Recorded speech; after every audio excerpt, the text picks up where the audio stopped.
This is the Friday Night 360 AZ preview show. I'm Haley Stasiak. We've had a really great show today, and it's going to get even better. We've got Northwest Christian head coach David Inness coming on with us. Coach, how are you?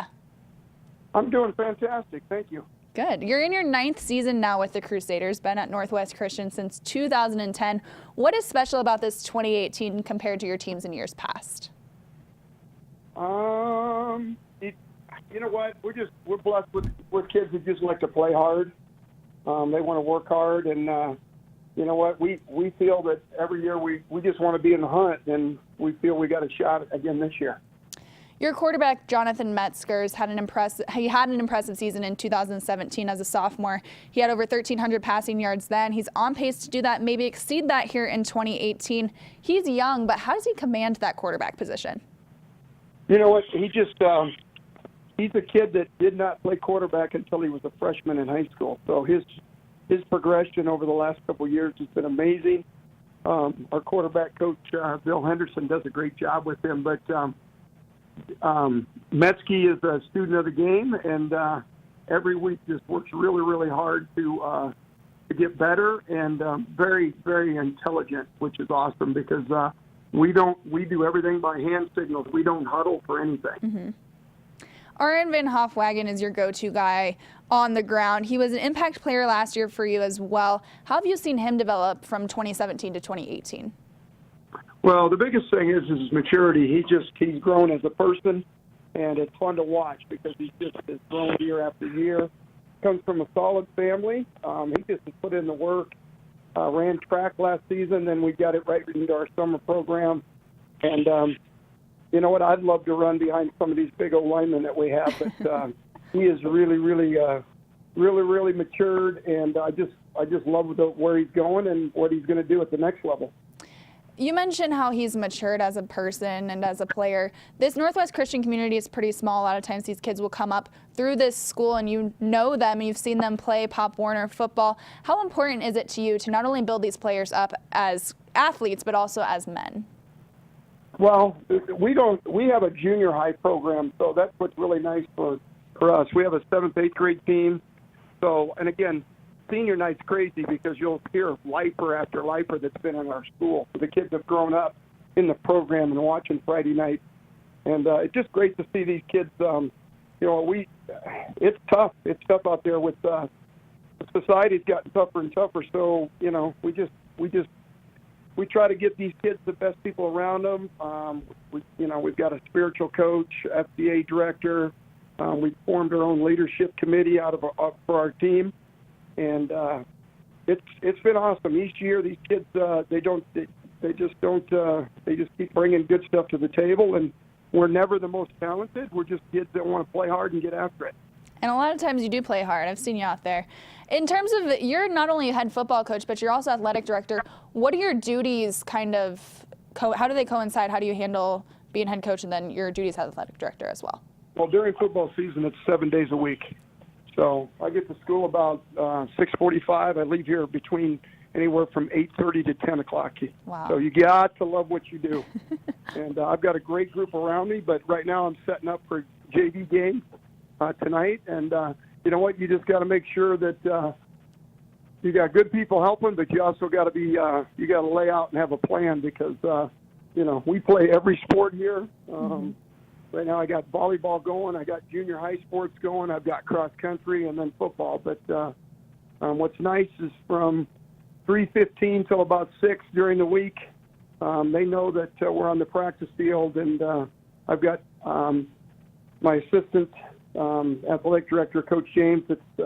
If anything needs to be done, then he'll help with it. But it's a group effort, if you know what I mean. You stay busy. Getting back to talking some football, you spread the ball out in this receiving corps. What makes this group of guys very unique? Well, this group is a group that's been together for a long time. Most of these guys have been together since 7th grade. And we just, you know what, they're interchangeable. They're not a selfish group. They're not a me group. They know that, especially this year because we run the ball a little bit better than we have in the years past, they know that we're going to do whatever it takes to try to stay in the games and win games and throw in pass. But the kids are all interchangeable. They know, everybody knows at least 2 positions, and I've got a couple kids that can play 3 positions on offense. Talking about those multiple positions that your players play, obviously being in a small school, that's key. How do you get these guys ready just physically to play 48 minutes on both sides of the ball? Oh, it's tough. We started practicing 9 years ago a different way. We are a half pad team.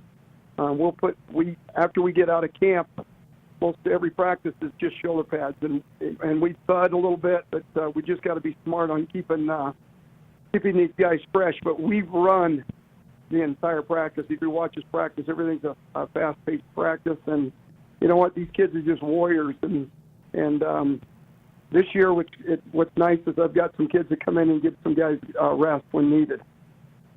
Who are your notable playmakers on defense this season?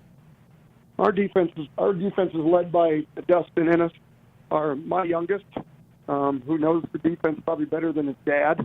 So he gets us all lined up. But him and Levi Borland, both returning guys. Dusty's been starting a strong safety for this will be his 3rd year. Levi Borland at inside linebacker. Then I've got the Zach Heidel that plays inside. The Heidel twins are really good. But we don't do anything without that defensive line, which is led by Derek Henderson. This is your last son to come through the program. What has it been like to kind of grow as a coach and kind of grow with your kids through this program? It's been awesome. A lot of people say, I couldn't coach my kid. There's a lot of times out there that I don't.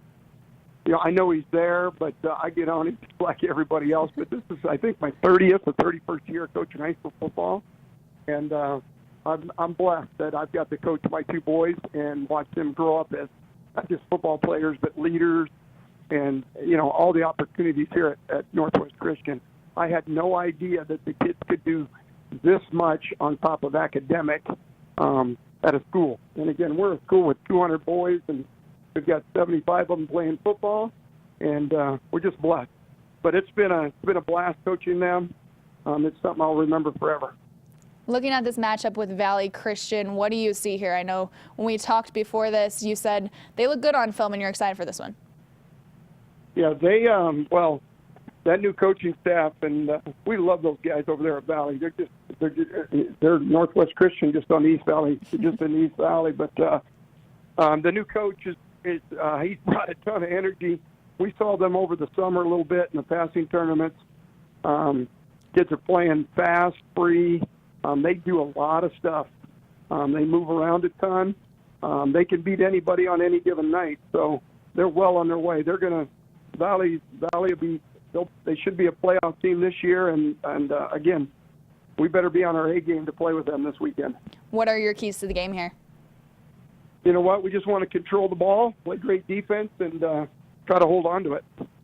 This is the game that I'm going to be coming out to this week. So, Coach, I will see you on Friday night. Thank you for your time. Awesome. Hey, thanks for having me. Of course. Bye, guys.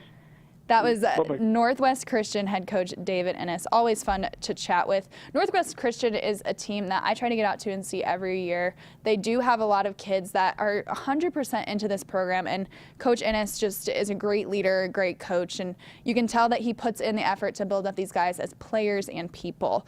Let's huddle up now. End of our show here. We had a great rundown of guests. Chili broke down some games for us. Lots going on in the Valley this Friday night. Then we had Coach Rich Wellbrook talking about that Mountain Point Queen Creek matchup. Ty Sifferman from Basha, dual sport athlete in baseball and football, talking about Basha's matchup with Red Mountain. And then, of course, David Inness talking about Valley Christian and Northwest Christian, which, as I said, is the game that I will be going out to. Looking forward to that game. We don't have Jordan here today, so we're going to have him bring back his question of the week next week with the answers he had to his question from last week and a new fresh question. So stay tuned for that question next week when we come back.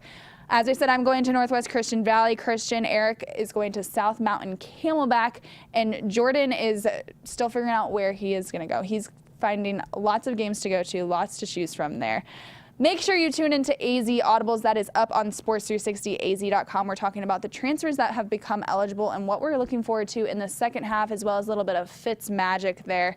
And check out Eric's zone read as well. We will have the show up for you later in the day. Thank you again for joining us, and thank you to all our guests, as well as Devin Henry behind the glass. I wouldn't have been able to get through today without him.